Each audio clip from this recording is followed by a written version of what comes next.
Buenos días.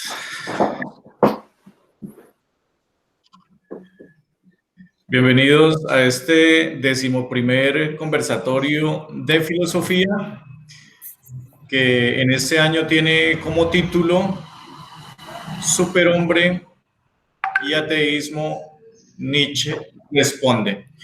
Ese es un evento que organiza el colegio La Presentación de Pitalito, y pues en esta versión, en este año, tiene dos invitados muy especiales que a continuación voy a presentar. Osman Choque Aliaga, candidato a doctor por la Albert Lowitz University Freiburg, Alemania. Hizo sus estudios de posgrado en Colombia y pregrado en Bolivia. Miembro fundador y presidente de la Asociación Boliviana de Filosofía 2019-2020, miembro de la Sociedad Iberoamericana de Estudios Heideggeriana Foucault. Marcos Fabián Herrera Muñoz nació en el Pital Huila, Colombia, en 1984, comunicador social y periodista, magíster en filosofía contemporánea. Ha ejercido el periodismo cultural y la crítica literaria en diversos periódicos y revistas de habla hispana. Escribe en las páginas culturales del diario El Espectador de Colombia. Autor de los libros El Coloquio Insolente, Conversaciones con escritores y artistas colombianos, coedición de Visas Confabulación 2008, Silabario de Magia, Poesía, Ilse Editores 2011, Palabra de Autor, Sílaba 2017, Oficios del Destierro, Programa Editorial Univalle 2019, Un bemol en la guerra, Navío Libros 2019. Y quien les habla, Juan Diego Joven Bermeo, actualmente docente en la asignatura de Educación Religiosa y Filosofía del Colegio La Presentación de Pitalito. Bienvenidos, Osman, Fabián, es un gusto para nosotros que nos acompañen. El Colegio La Presentación les agradece su disposición. Pues ahora los invito para que nos hablen un poquito de su trayectoria a nivel general, a nivel académico, a nivel profesional.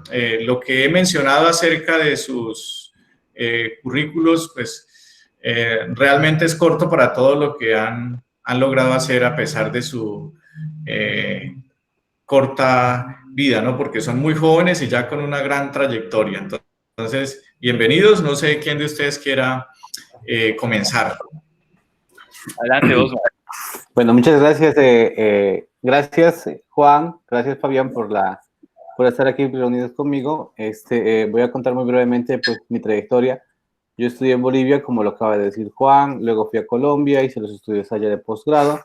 Publiqué muchas cosas en Colombia y luego decidí como postular a un doctorado en Alemania. Actualmente vivo en Friburgo y mi tesis está siendo dirigida por el profesor Philipp Schba y Andrea Sursoma. Es sobre el pensamiento de Nietzsche y pues siempre he sentido un gusto especial por la filosofía y especialmente por enseñarla en espacios educativos, colegios y universidades. Gracias.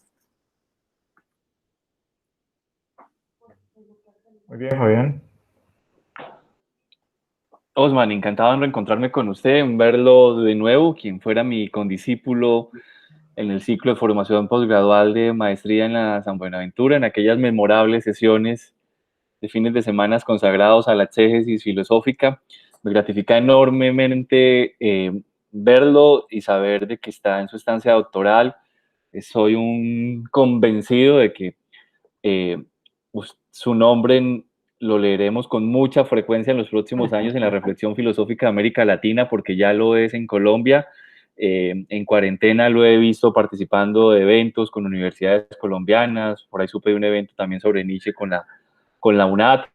En fin, he sabido de su incesante labor pedagógica, de la enseñanza de la filosofía y también de su amplia labor divulgativa. Entonces me complace y soy yo quien se gratifica. Yo soy un periodista extraviado en la filosofía, porque mi formación de pregrado es en comunicación social, lo que me mereció ser visto con extrañeza en mi formación posgradual, pero llegué a la filosofía no con la pretensión de hacerme filósofo, sino con la intención de conocer la filosofía contemporánea en sus vertientes más recientes, de conocer los cimientos imprescindibles y básicos de la formación filosófica, y porque en mi ejercicio pedagógico y en mi labor de docencia en educación superior y en mi labor de periodismo cultural, considero que el conocer de manera muy sucinta y panorámica y, si se quiere, irresponsable la filosofía contemporánea es un deber de todo humanista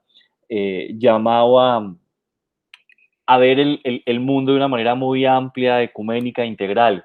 Entonces fue ahí donde tuve la posibilidad de conocer a Osman y a otros condiscípulos. Ha sido sin duda Osman la persona más descollante de ese grupo, de esa playa de filósofos, y encantado en participar en este diálogo. Muy bien. Muchas gracias por sus presentaciones, Osman, Fabián. Bueno, pues Nietzsche en este día nos congrega y la idea es que en este diálogo pues podamos conocer un poquito de su planteamiento filosófico. Ya Osman nos orientará respecto como a esa obra culmen del filósofo, y pues a partir de allí vamos a dialogar sobre otros aspectos que es muy importante que hoy los llevemos como al contexto, ¿no? A ver qué nos queda de allí para la praxis. Bueno, Osman, a veces cuando uno se encuentra en el aula de clase con los estudiantes o a veces en cualquier otro escenario, Nietzsche es visto de alguna manera, si se puede decir, con respeto, ¿no? Y surgen varias preguntas respecto a sus posturas filosóficas, y una de ellas, por ejemplo, de que los estudiantes hacen en clase, bueno, ¿de qué habla Nietzsche en el momento de decir hombre y superhombre? ¿Sí? Entonces yo quiero, en esa primera parte, Osman, que tú nos hables qué es el hombre para Nietzsche, cómo lo define. Bueno, es una pregunta muy interesante, porque creo que en la historia de la filosofía, la preocupación de muchos filósofos siempre han caído en explicitar y en describir qué es lo que caracteriza al ser humano, si realmente es el ser humano aquella, digamos, aquella proyección o construcción de elementos que hacen que el ser humano pueda constituirse como tal, o que pues ya están inscritos dentro de él. Pero yo quisiera, antes de responder, quizá poner como un terreno base para esta explicación, que es lo siguiente. Yo creo que una pregunta antes de responder qué es el hombre sería ¿quién es Nietzsche? O que en el fondo, ¿quién es Friedrich Nietzsche? O de pronto, ¿de qué Nietzsche vamos a hablar hoy? Entonces, para eso yo creo que podríamos comenzar de que la figura de Nietzsche efectivamente tiene muchas facetas. No es el típico, quizá entre comillas, filósofo que pues es posible abarcarlo desde una perspectiva. No, estamos ante un pensador que de primer plano se nos manifiesta con muchos rostros, con muchos amalgamas, con muchas facetas, con muchas inquietudes, y no solamente tanto de pensamiento, sino sobre todo de vida. Nietzsche, pues rápidamente podríamos decir que nació en un ambiente protestante, marcado mucho por la piedad. Luego de eso tuvo en contacto, me perdonarán lo sucinto, con la filosofía schopenhaueriana, luego con Wagner, y desde ese entonces ese quiebre fue quizá que marcó efectivamente su propia filosofía.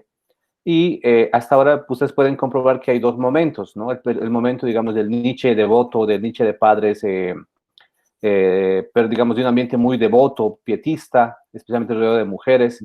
Luego está el convencimiento por la filosofía schopenhaueriana, la inspiración que le provocó a un joven de más o menos 25, 30 años, Wagner, y la ruptura.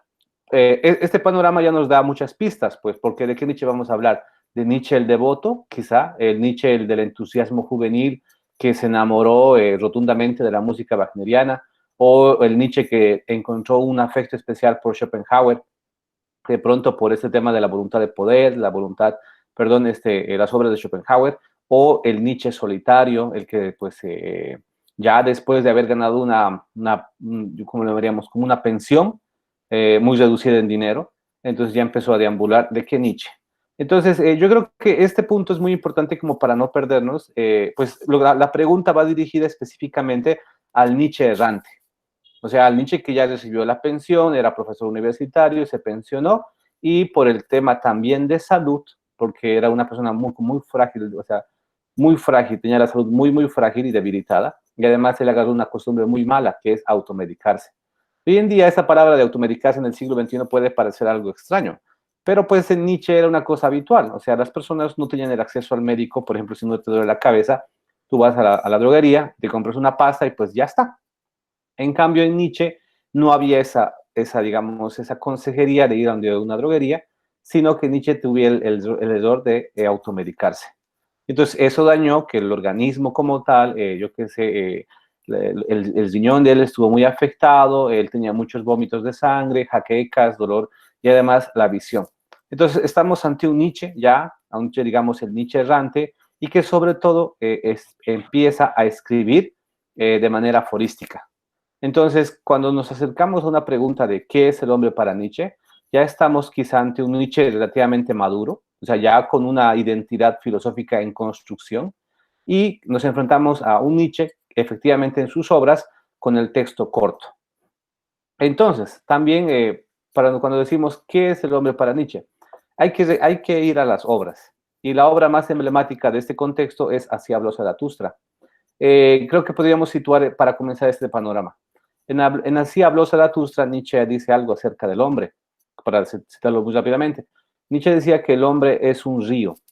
Bueno, no dice que es, perdón, que para ser hombre se debe ser un río. Es decir, que es un río. O sea, Nietzsche dice que el hombre es un río sucio, como el de Bogotá, el del Cauca, algo así, que es un río sucio. Pero el ser hombre lo constituye de que de ser río pasa a ser mar. Es decir, que tiene la capacidad de no dejarse, por ejemplo, Nietzsche utiliza la metáfora del mar. Pues el mar es tan poderoso que si un día se encuentra con una causa de un río que es sucio, el mar no pierde esa capacidad de mar, o sea, no se deja contagiar, sigue teniendo esa pureza. Esa frase de Nietzsche nos recuerda que Nietzsche siempre ha buscado como el hombre, no de las esencias, no el hombre que ya tiene una identidad ya puesta y lo que tiene que hacer solamente es realizarla, sino de que el hombre es una superación. Superación en el sentido nietzscheano puede entenderse como el hombre que es capaz, es dueño de sí, tiene, digamos, una determinación propia, innata, que la va construyéndose. De pronto el hombre también es como, por ejemplo, esa conquista, digamos, de los anhelos más humanos, interiores, pero sobre todo, es curioso esto, y con eso ya termino mi intervención, no es un hombre con metas. Uno creería que, por ejemplo, cuando uno está triste, Nietzsche le dijera, pues, supérate, o sea, deja de estar triste, y la meta sería estar alegre. Para Nietzsche eso no encaja, porque en el caso de Nietzsche, el hombre es una superación, pero sin una meta fija. O sea, debe estar constantemente superándose. Podríamos como más o menos sintetizar algo así la pregunta. Vale, Osman, gracias. Me gustó mucho, sí, Osman, de que hubiese iniciado presentándonos a Nietzsche, el humano, ¿sí? Entonces, uno descubre realmente en estos filósofos, en estas personas, lo humano, ¿no? Lo que está detrás de una obra, lo que está detrás de aquello que quieren presentar, lo que está detrás de lo que quieren proponer. Entonces, yo quisiera que en ese momento Fabián nos hablara un poquito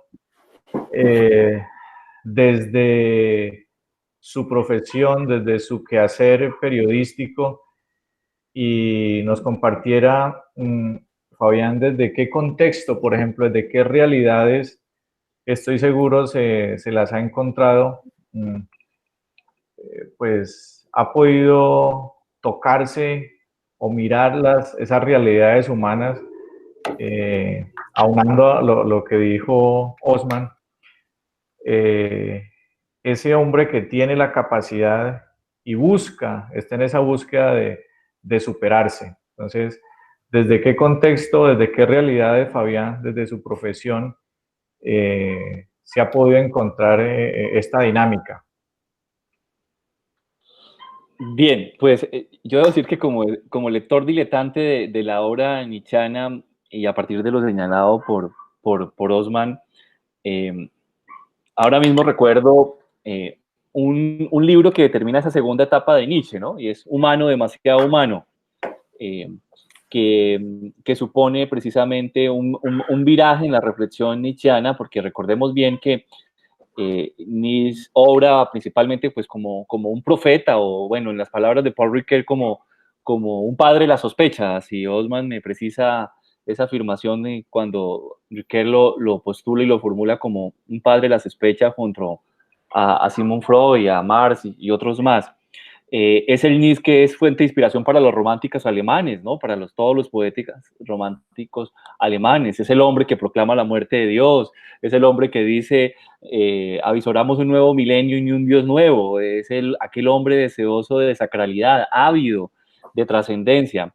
Y es el Nietzsche que ejerce un enorme influjo en el temperamento y en la consolidación de la nación alemana, ¿no? Es el hombre que se erige, el pensador que se manifiesta como una fuente suprema de tutelaje para el ser alemán, ¿no?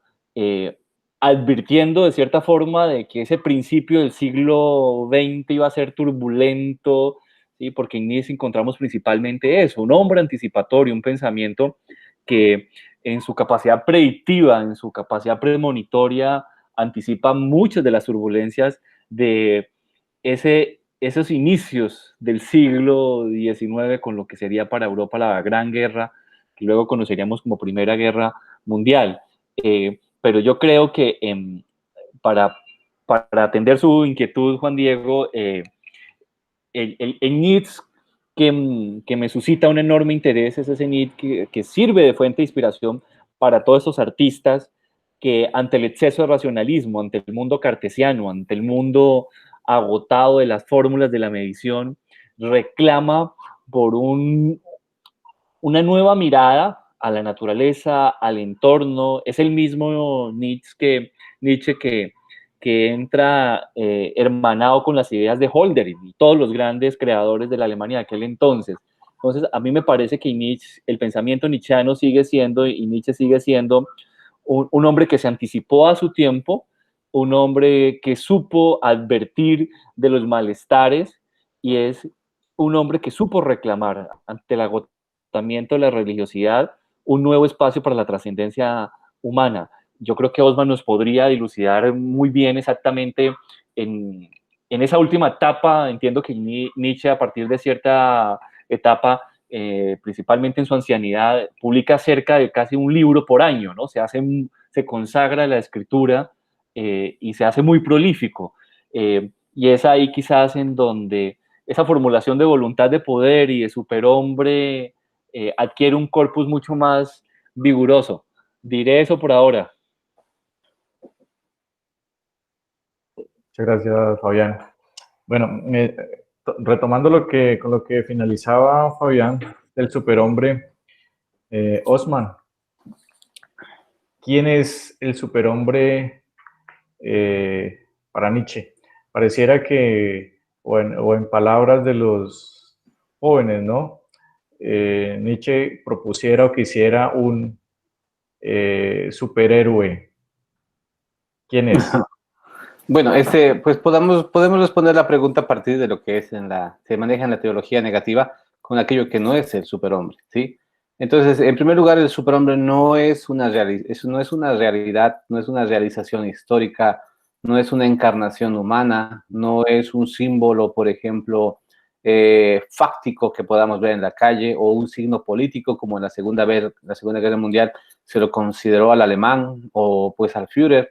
No, yo creo que ese no es el camino. Y la mejor manera como para acercarnos a este superhombre o a esta descripción del superhombre es, como lo dije un poquito así en un inicio, es a partir de las obras. Lo curioso es que pues podemos hablar en Nietzsche de una historia de la interpretación. ¿Qué es eso? Que la figura de Nietzsche sufrió muchos avatares en el tema de la interpretación. Cuando Nietzsche murió, lastimosamente la que se hizo cargo de todo lo que era la herencia nietzscheana en escritura fue la hermana. Entonces, esta recepción de la obra comenzó mal, porque la única que era como dueña de la real interpretación era la hermana. Y nadie podía hacerle competencia a estas interpretaciones porque ella se apoyaba no solamente en los textos, que ella era la única la dueña de todos los documentos, sino que en muchas ocasiones ella fundamentaba las opiniones de Nietzsche en conversatorios que han tenido con ella. Es curioso que cuando Nietzsche murió, ya para la Primera Guerra Mundial, la hermana de Nietzsche haya hecho imprimir como 15,000 copias, muchas de Así habló Zaratustra. Entonces, eso fue la primera interpretación que pues sufrió de manera, digamos, malintencionada, la de Nietzsche. Luego, como dijo Fabián, la recepción de Nietzsche fue específicamente aceptada por los artistas de vanguardia, todos los específicamente franceses, alemanes, todo eso. Después, Nietzsche tuvo una figura política en la Segunda Guerra Mundial. Y finalmente, ahora se maneja mucho el concepto, pues de pronto una interpretación francesa también fue posterior, y hoy en día se maneja quizá una interpretación más mesurada, mucho más quizá real, entre comillas real, mucho más acertada de lo que es el superhombre.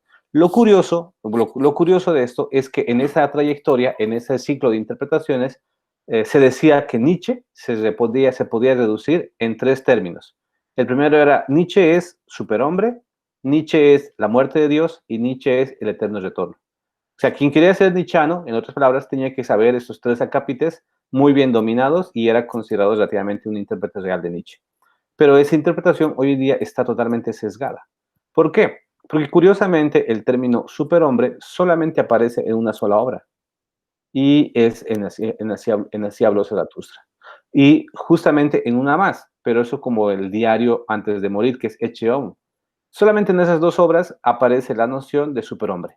Entonces, ¿esto qué nos da? Pues nos da a pensar que realmente Nietzsche, efectivamente, no es uno de los términos que quizá se ha manejado mucho por esa interpretación, pero no obedece a una intención profunda del propio Nietzsche de plantear que el superhombre es a donde nos debe llevar su filosofía.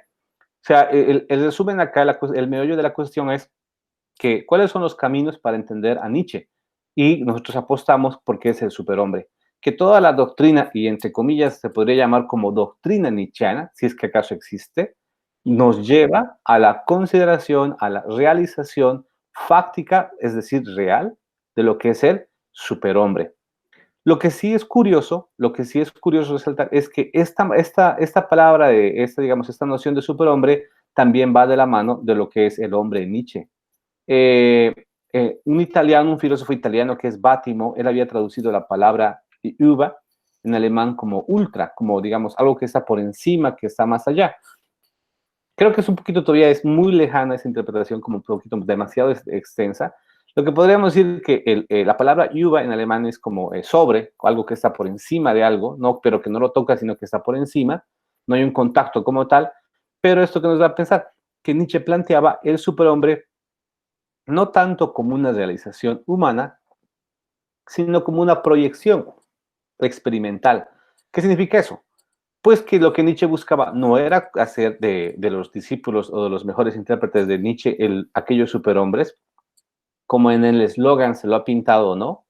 Se lo ha pintado como al superhombre, el que tiene la capa, el que es Superman, pero con bigote, con mostacho, sino lo que Nietzsche busca en esa trayectoria es que también el hombre sea superación. Y curiosamente, quien solamente expresa esto del superhombre es Zaratustra. Entonces uno podría pensar, ¿es acaso realmente Zaratustra el portador de las ideas de Nietzsche? O sea, es realmente, digamos, Zaratustra quien es, digamos, ex sitio, o sea, como en el momento, quien transmite las posturas de Nietzsche. En resumidas cuentas, podemos decir que el superhombre simplemente obedece a una parte dentro de la obra de Nietzsche que no obedece a un tema constitutivo de su obra, sino simplemente va de la mano con esta concepción antropológica del hombre como superación a la manera experimental, que el hombre imagine qué podría pasar en un determinado hecho si acaso existiese cierta determinación como superhombre. Yo quiero recalcar en esto, una cosa es la designación lingüística que diga esto se hace, y otra cosa es la designación que esto podría pasar. Yo creo que Nietzsche va por la segunda, que este acto podría pasar, o sea, que podría suceder, que es muy distinto al hecho de que hazlo o que va a ser realmente un evento como tal.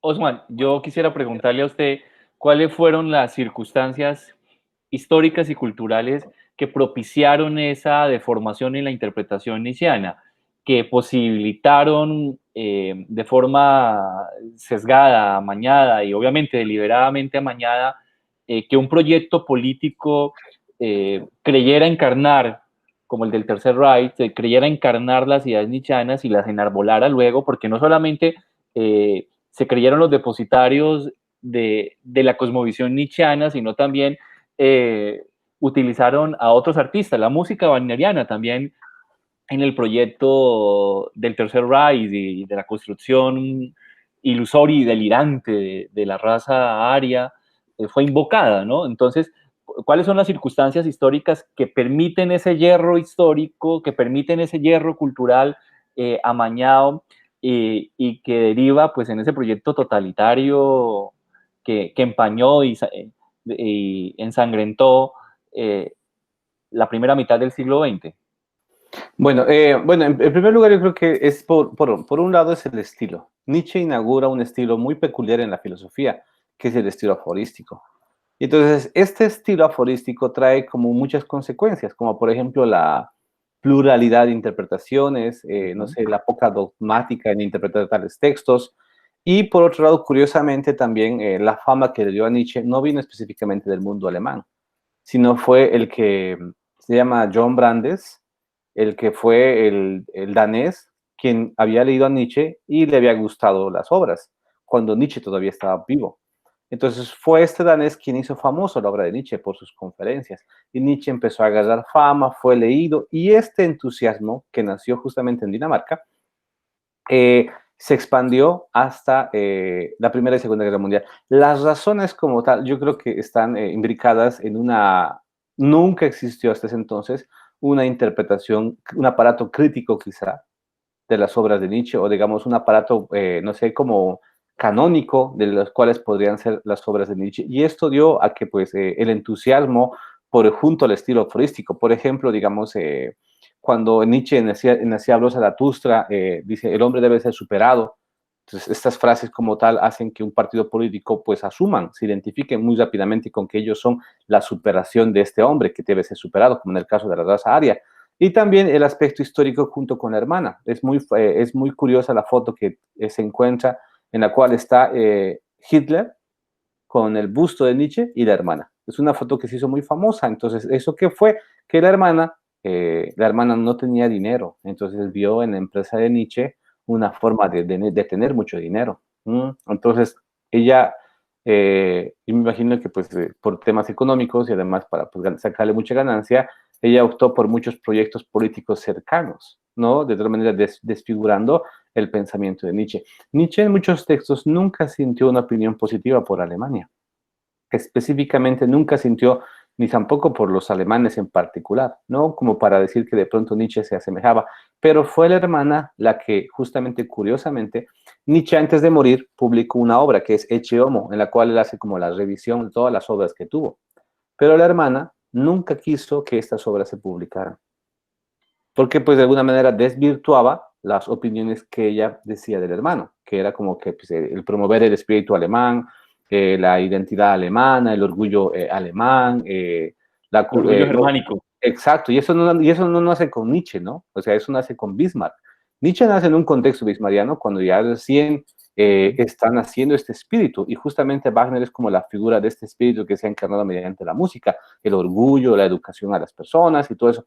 Pero pues Nietzsche fue un elemento, lastimosamente, para la interpretación totalmente, digamos, desfigurado, gracias a la hermana, lo repito, y de alguna manera, de acuerdo, también es muy fácil de vilipendiar estos intentos por el tema del fragmento, ¿no? Digamos, del aforismo, que puede ser... Osman, y es precisamente Gianni Bátimo que en un ensayo señala de que ha sido infravalorada una faceta de Nietzsche, que es la del filólogo, ¿no? La del hermeneuta, ¿no? Que claro. quizás la filosofía occidental ha infravalorado, descuidado ese componente de la obra nietzscheana. ¿Podría usted señalarnos cuál es la importancia filológica de la obra nietzscheana? Pues hoy en día lo que hoy en día es foco de investigación en Alemania es los cursos que él dictó en Basilea, ¿no? Curiosamente, dentro de la historia de Nietzsche tuvo mucha familiaridad con un profesor. Y este profesor fue quien lo catapultó para ser el profesor de Basilea ya siendo muy joven, alrededor de los 25 años, algo así. Y cuando él llegó a ser profesor de filología en la Universidad de Basilea, lo que el profesor le pidió es que fue muy curioso la situación. Toda la gente habían visto a este profesor joven ingresar a la universidad sin tener el doctorado. Y además, digamos, con esta aureola, y buscaban que con una fama también de pequeño genio. Y lo que primero hizo fue que le pidieron que Nietzsche publicara una obra, que fue de pronto pues Nietzsche había leído la primera conferencia, que era Homero y el concepto trágico, la primera obra, pero después le pidieron a él que escribiera una obra, que era lo que se conoce en el mundo como tal hoy en día, que es El origen de la tragedia. Entonces, cuando Nietzsche publicó esa obra, la respuesta era cómo recibió este mundo académico exigente, pulcro, de los filólogos famosos, cómo habían recibido esta primera obra. Y lastimosamente el recibimiento fue muy negativo para Nietzsche, porque muchos no habían encontrado en esta obra el rigor académico. Nietzsche, curiosamente, cuando escribió el libro, nunca puso una cita al pie de página, como siguiendo los cánones de la escritura académica. Nunca citó a ninguno, nunca mostró como no sé, como el bagaje conceptual o el bagaje bibliográfico, no, nada de eso. Y eso fue que le causó una poca fama en la universidad. Entonces, muchos dicen que esta etapa del filólogo, quizá, de pronto, digamos, ¿cómo le llamaríamos? Como, digamos, del intérprete de la filosofía antigua, totalmente se dejó de lado por el tema de estos hechos, ¿no? El hecho de que había publicado un libro y este libro no había sido aceptado por la comisión, entre comillas, quizá de la ciencia filológica de la Universidad de Basilea. Y por esa razón, la universidad pensó que Nietzsche no estaba preparado para ser docente, y apoyándose en la enfermedad que tenía ya Nietzsche en ese entonces, en la salud muy débil, la universidad decidió pensionarlo. Entonces, hoy en día encuentran en estos cursos que él dio en Basilea sobre Homero, todos estos cursos, especialmente sobre Dionisio y el Titirambo, de Dionisio, todos estos cursos encuentran quizá, no un punto, porque no se caería lo mismo de querer encontrar a Nietzsche como hilos fundamentales en su obra, sino de pronto una riqueza para interpretar todo el pensamiento o la nueva manera de comprender a Nietzsche.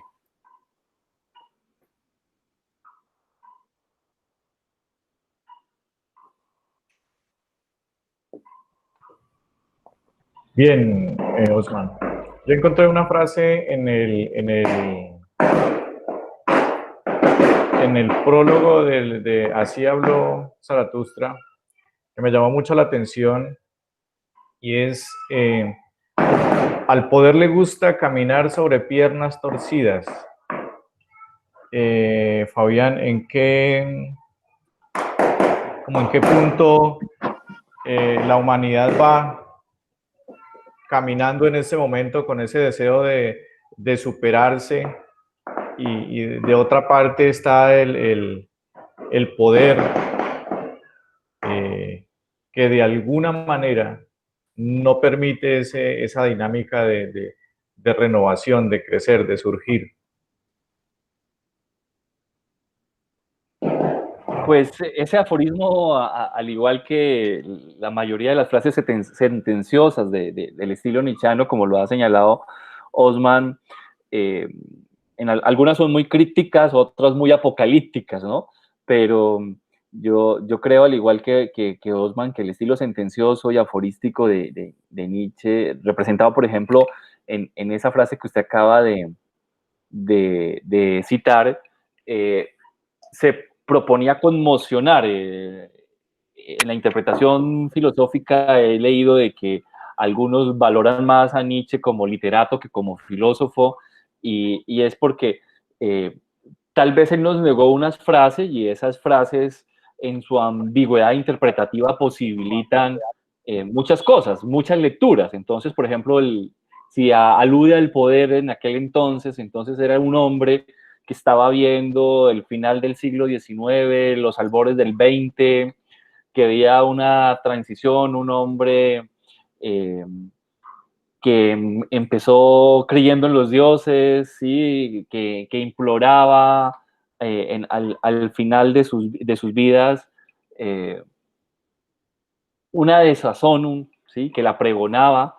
Entonces yo creo que esa frase, por ejemplo, al igual que otra que es muy, muy citada, Osman, que es la del desierto que avanza, ¿no? Yo me he preguntado siempre cuando Nietzsche dijo, el desierto está creciendo, desventurado todo aquel que alberga desiertos, ¿no? Que es muy, muy citada. Él, ¿cómo entendía el desierto? ¿Qué era el yermo para Nietzsche, no? Era la orfandad, era la desprotección, era la incapacidad de construir un derrotero para la humanidad.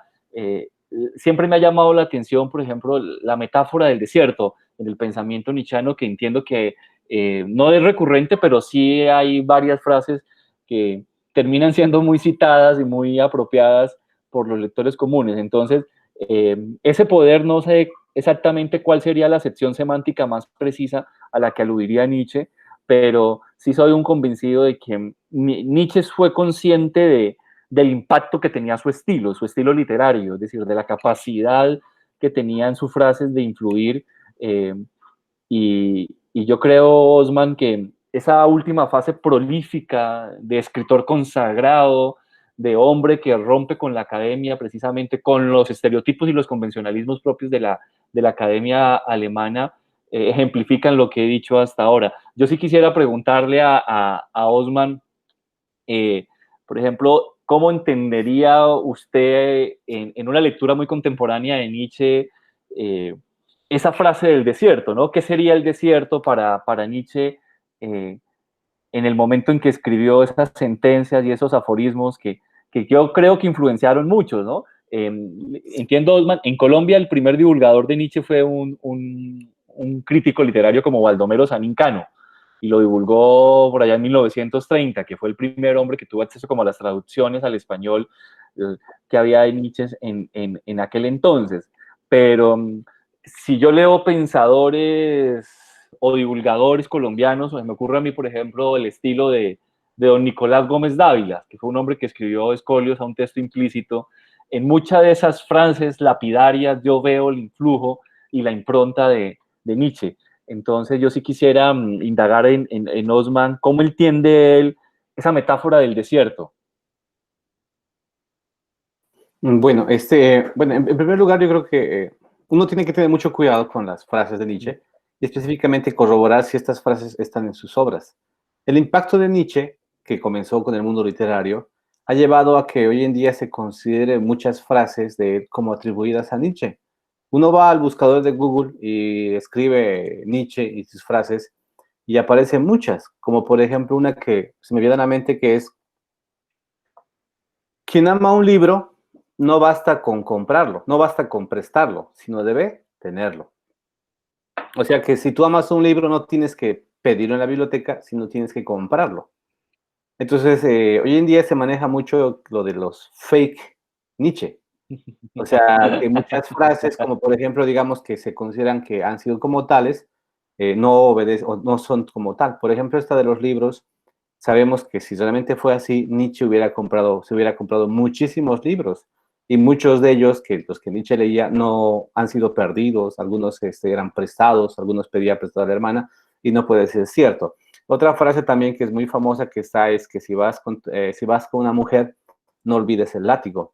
Entonces, pensando que pues las mujeres generalmente obedecen a patrones de violencia y que en ocasiones realmente obedecen cuando encuentran a un hombre violento o brusco, pues ellas terminan siendo más dóciles a estos hombres que a los hombres más caballerosos.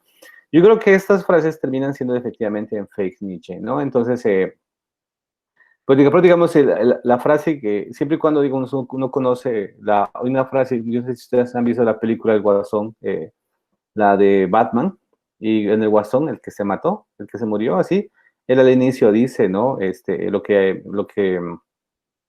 Cita una frase de Nietzsche. Entonces, esta frase sí existe, sí está, digamos, lo que no me mata me hace más fuerte, esa frase sí está, pero hay muchas frases que inevitablemente uno no las encuentra. Bueno, volviendo al tema, digamos, lo que dice Fabián. Yo creo que esta frase va mucho de la mano en un periodo en el cual Nietzsche leyó mucho lo del cuerpo, leyó muchos libros acerca del cuerpo y específicamente leyó uno en particular, que es Friedrich Lange. Lange publicó un libro que se llama Historia del Materialismo y esta concepción materialista, es decir, del mundo al lado de figuras como por ejemplo el desierto, la figura del mediodía, impactó mucho en el pensador Nietzsche. Yo la relacionaría la frase de Fabián a un aspecto propio de su personalidad. Nietzsche conoció, hay que decirlo digamos, con mucho cuidado, tuvo muchas amistades femeninas, pero pues en un periodo de su vida pues él manifestó con cartas con muchas personas, pero nunca tuvo una relación cercana a ninguna mujer. Él escribió muchas cartas, hoy en día en Alemania son 8 tomos, los de las cartas de Nietzsche. Entonces él escribió muchas cartas a pesar de la soledad que él tenía. Entonces, esta figura del desierto se asemeja a este hombre, por ejemplo, que se sitúa en la figura del desierto. O sea, el desierto no solo es la figura en la cual uno se pierde, también la figura es en la cual uno encuentra algo. Entonces, el desierto no es solamente, digamos, como esa figura donde uno se puede perder o no puede encontrar o no encuentra algo, pero pues también es un punto de encuentro. Si esto lo relacionamos es que Nietzsche en algún momento en la vida personal él se sentía solo, pero tenía muchos contactos con los amigos cercanos. En las cartas que él escribió siempre se queja de su soledad. En algunos casos él manifiesta que se queja, que específicamente en las Navidades, cuando él sentía como ese golpe de las fiestas navideñas y él manifiesta eso. Pero esta soledad no es un punto cero en su vida, sino siempre ha podido él reconquistar esto. Entonces, por eso él se asemeja a las figuras, digamos, que obedecen a este patrón de soledad, compañía, como puede ser, por ejemplo, el desierto, tales cosas. Eh, También en alguna ocasión también Nietzsche habla acerca de la enfermedad, diciendo que quien solamente valora la vida es porque de alguna manera también sintió la enfermedad, o que la enfermedad nos ayuda a comprender realmente las profundidades de la vida. Tendría eso que acotar a lo que dice Fabián.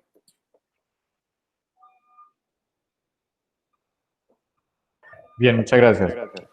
Entonces, encontramos a un Nietzsche muy humano, ¿no? Como lo decíamos al inicio de este conversatorio. Y qué bueno poder valorar y poder rescatar eso de la persona de Nietzsche, ¿no? Porque, como ustedes dicen, se han dado ciertas interpretaciones a sus frases, a sus posturas, bueno, en fin. Pero nunca como que se ha hecho un trabajo juicioso, por ejemplo, de indagar realmente quién era esa persona interesante de Nietzsche. Una pregunta para los dos, para ya ir como cerrando este encuentro. Vuelvo y digo que a veces le tenemos un tanto, en ciertos contextos, le tenemos un tanto de respeto a Nietzsche y sus obras. No sé desde qué ángulo lo hemos podido o en dónde lo hemos ubicado, ¿no es cierto? Entonces, yo creo que me atrevo a decir, porque es fascinante, ¿no? Es fascinante conocer a la persona de Nietzsche y sus obras. Tenemos que reconciliarnos con la persona de Nietzsche y sus obras. ¿Qué nos deja Nietzsche hoy? Para el hoy de nuestra historia. estamos pasando pues por un momento difícil, donde la persona se replantea muchas cosas en su quehacer, en su vida, ¿no es cierto? Ahora estamos en una dinámica de resurgir, de levantarnos de toda esta situación. Entonces, ¿qué nos dice Nietzsche hoy a nosotros, al mundo?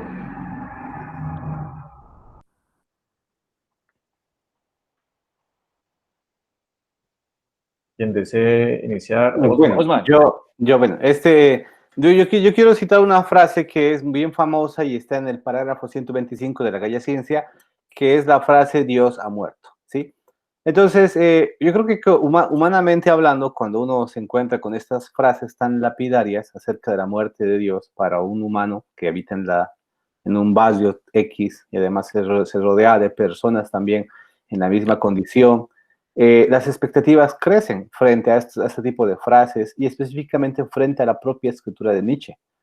Es una escritura muy clara y en ocasiones muy confusa. Existen frases que son muy clarísimas y en otras que son bastante oscuras.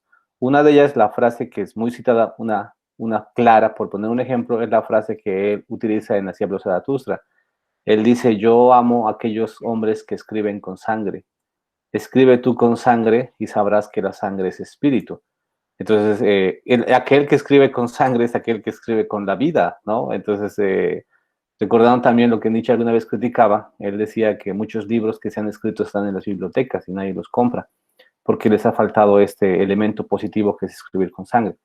Y yo creo que este contacto con este tipo de frases inspiran al lector, ¿no? Le producen como una efervescencia en la sangre, una liberación, hasta una liberación personal frente a estas frases tan sugestivas y cargadas con este ímpetu. Además, en alemán, leer a Nietzsche es como cantar una canción, por el alemán tan melodioso que Nietzsche había utilizado.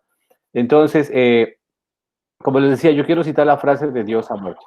Nietzsche, en el fondo, quiero decirlo, nunca creo yo, y curiosamente de pronto esto, nunca él había sugerido este tipo de ateísmo como tal. Y yo quiero poner quizá un argumento bien peculiar, que es que cuando Nietzsche escribe ese texto, él no escribe en primera persona, es decir, que él no dice, yo Nietzsche digo que Dios ha muerto. No, cuando uno lee este parágrafo, se encuentra de que existe un loco, o sea, hay una persona de loco quien dice Dios ha muerto, el cual no es Nietzsche, sino es el personaje que Nietzsche escribe. Entonces, ¿para qué no, cuál puede ser el sentido de este uso de roles o de este uso de, digamos, de figuras y de frases tan lacónicas y tan fuertes? Yo creo que lo que Nietzsche nos deja hoy día es que invita al lector, quizá invita al lector a tener un ejercicio mental. Yo creo que en algunas veces en Colombia también se pelea mucho porque las personas, los jóvenes, piensen. O sea, que los jóvenes no solamente lean, digamos, sino que también hagan un ejercicio mental. O sea, que puedan, digamos, discutir las ideas y puedan no solamente absorber todo lo que han leído, que podría ser, digamos, como un banco, una base de datos, sino que puedan ellos en su cabeza hacer un fluir de ideas. Yo creo que eso es este ejercicio y esta invitación a un trabajo mental es lo que Nietzsche hoy nos deja. Si uno como joven sabe que Nietzsche, en el fondo, no es el que ha expresado de manera directa que Dios ha muerto, sino que él invita a que la sociedad piense qué pasaría si Dios no estaría con nosotros. Entonces, un joven como tal automáticamente piensa que, pues como la pregunta, ¿qué harías tú si tu papá no estuviera contigo ahora? Uno automáticamente tiene un ejercicio mental, o sea, llega a pensar las posibles condiciones o situaciones en las cuales uno qué haría sin el padre. Pues no sé, rápidamente pensaría en cómo pagar de la luz, cómo pagar los servicios, quién traería comida, quién se encargaría de cerrar la puerta, y si uno vive en un barrio peligroso, quién los cuida ahí. Yo creo que esta gratificación de que Nietzsche lleva al lector a un ejercicio donde existen todas las posibilidades de hechos y todas las posibilidades de respuestas, es lo más apreciado que Nietzsche deja hoy en el siglo XXI. Heidegger, en alguna ocasión, de manera muy exagerada, dijo, es con Nietzsche que hoy en día podemos pensar el mundo.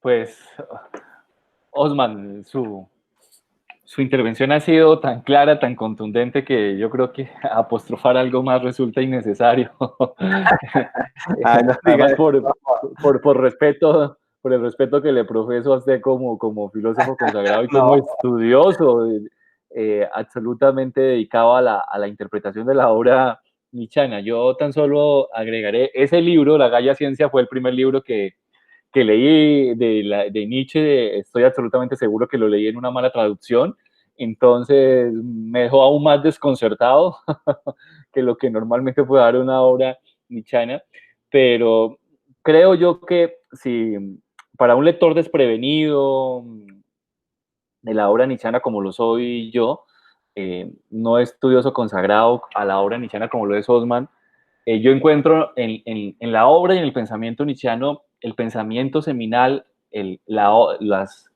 las raíces y los cimientos para un renovado humanismo.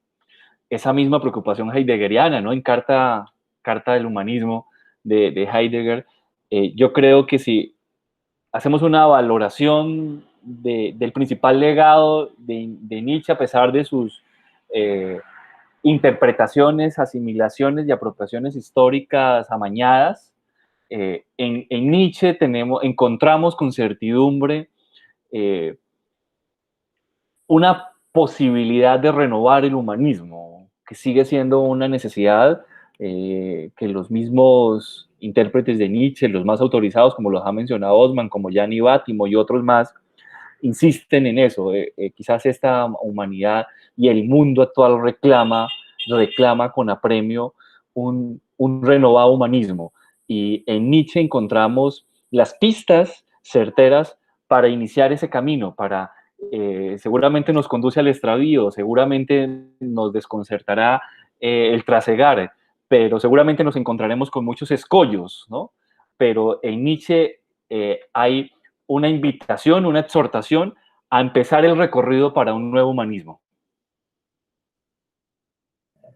Muchísimas gracias, Osman, Fabián, por sus aportes y el diálogo tan interesante que hoy nos dejan a todos nosotros. Y bueno, vuelvo sobre lo que dije hace un momento, ¿no? Reconciliarnos y volver a esa obra de Nietzsche y a la persona misma. Y como decía Fabián, ¿no? Volver a esa búsqueda de una nueva humanidad. Creo que siempre vamos a tener esa necesidad de renovarnos, de colocarnos en un lugar donde miremos al otro como persona humana. Osman, muchísimas gracias por compartir con nosotros esta experiencia, este diálogo tan ameno, tan sabroso.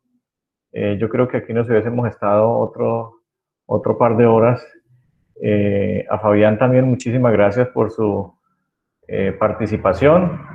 Nos enriquecen mucho sus aportes y pues siempre les vamos a estar agradecidos. Yo les voy a pedir un último favor a los dos. Yo sé que ustedes, Osman, lo dije, su trayectoria es mucho más amplia, sus publicaciones. Fabián también ha publicado y es interesante, ¿no? Entonces, dos palabritas a los jóvenes, a los estudiantes, para que se animen a leer, para que se animen a escribir, para que se animen a ser críticos en esos contextos de injusticia que vivimos actualmente y que de hecho necesitan, como decía Fabián, un nuevo humanismo.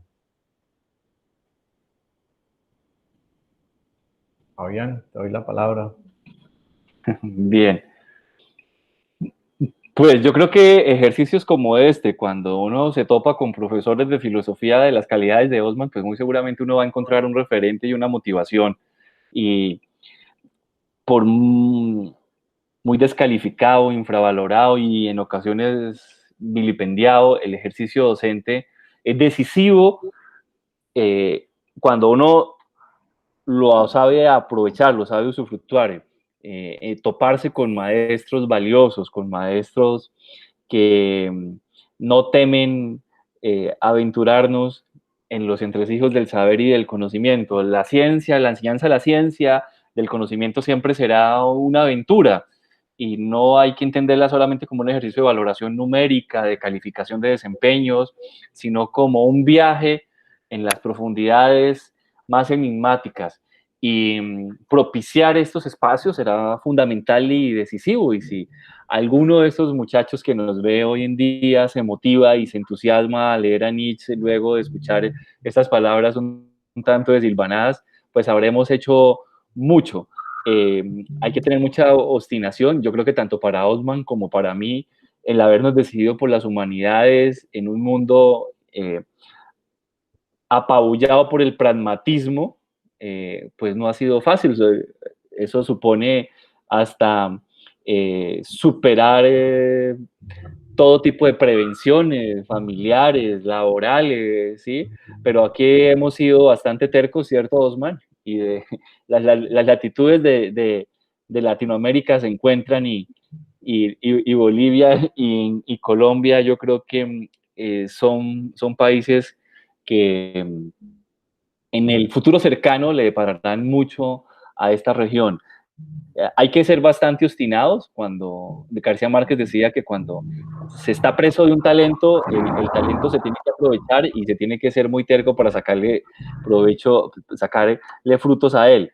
Entonces, yo creo que hay mucha gente convencida de las necesidades de las ciencias humanas, de las ciencias sociales, de los aportes que se pueden hacer desde las ciencias humanas. Este mundo reclama reflexiones y reclama luces desde estos campos. Serán muy importantes las ciencias exactas, serán muy importantes los otros saberes, pero las humanidades, si se saben integrar, es la posibilidad de asirnos, de agarrar una luz que nos ilumine en el camino en momentos en donde es muy frecuente en hallarnos en el desasosiego, en medio de la desesperanza, ¿no? Y yo creo que las humanidades es una apuesta por la utopía, indistintamente de cómo veamos esa utopía. Entonces, apostar por esa llama que ilumina en tiempos de oscuridad es fundamentalmente creer en el valor que entraña la educación en el mundo contemporáneo. Y estos ejercicios, yo creo que en algo deberán incidir para reafirmar el valor que tiene la escuela, la formación, la educación y el saber en la Colombia contemporánea. Gracias por la invitación, Juan Diego. Fabián, muchas gracias a ti por acompañarnos. Osman. Bueno, yo quiero agradecer a Juan por la invitación. Voy a ser muy breve y específicamente a Fabián. Uno sabe que por la amistad a veces uno exagera las palabras y es bastante amable al referirse a las personas, entonces no es tan cierto como dice Fabián. No, pues yo quiero solamente decir algo muy cortico, cuando yo viví en Colombia, a mí me impactó mucho la figura de Jaime Garzón, el bogotano, pues que estaba allá y toda esa historia. Entonces a mí quisiera compartir esa frasita que ha sido muy usada, que es, él dice que los jóvenes no deben comer entero, no tienen que pues pasarlo despacio. Y yo creo que esa sería la invitación, ¿no? Que de pronto en filosofía eso ayuda mucho a que uno no coma entero, sino como Jaime Garzón nos decía, sino que ayuda a que uno vaya analizando, vaya criticando, vaya pensando, vaya en ese proceso de saber si es por este lado, no es por este lado, o sea, en ese proceso de curiosidad tan sana intelectual y de juvenil específicamente, creo que es el mejor mensaje que podría uno dejar a los jóvenes, ¿no? Que ellos son, como decía Jaime Garzón también, los responsables de que este país pueda cambiar, que son los responsables de que esto vaya a un horizonte mejor. Entonces, pues nuevamente gracias Juan, nuevamente gracias a Fabián por las elogiosas palabras con las que se dirige. Como le vuelvo y lo digo, uno en la amistad exagera un poquito las cosas. Pero pues muchísimas gracias a todos, un saludo a los encargados del colegio, pues quienes llevan adelante el colegio, la presentación, nuevamente a Juan, y pues un abrazo. Me siento muy contento de haber compartido este momento con un amigo entrañable ya de muchos años, esa amistad que se va con el tiempo haciendo más fuerte, que la tengo aquí con Fabián, y pues muchísimas gracias nuevamente. Bueno, Osman, Un abrazo, Osman. Fabián, muchísimas gracias por haberme hablado de Osman y por haberme permitido el contacto, por Fabián también participar. Yo les decía a ustedes el otro día, bueno, importante lo que nos puedan compartir conocimientos, pero valoro también su disponibilidad y su ser personas. Muchísimas gracias, un abrazo para cada uno de ustedes y ojalá nos podamos volver a encontrar. ¿Qué tal si un día pudiésemos hablar de la poesía, la poética desde las obras de Nietzsche, ¿no? Como decía Osman, en alemán eso es como cantado, suena muy bonito, entonces, y así lo he escuchado, así lo he podido leer. Muchísimas gracias, un abrazo para ustedes, el colegio les agradece y de verdad que será de mucho provecho el haber podido compartir con ustedes este espacio. Hasta pronto. Hasta pronto. Chao. Muchas gracias.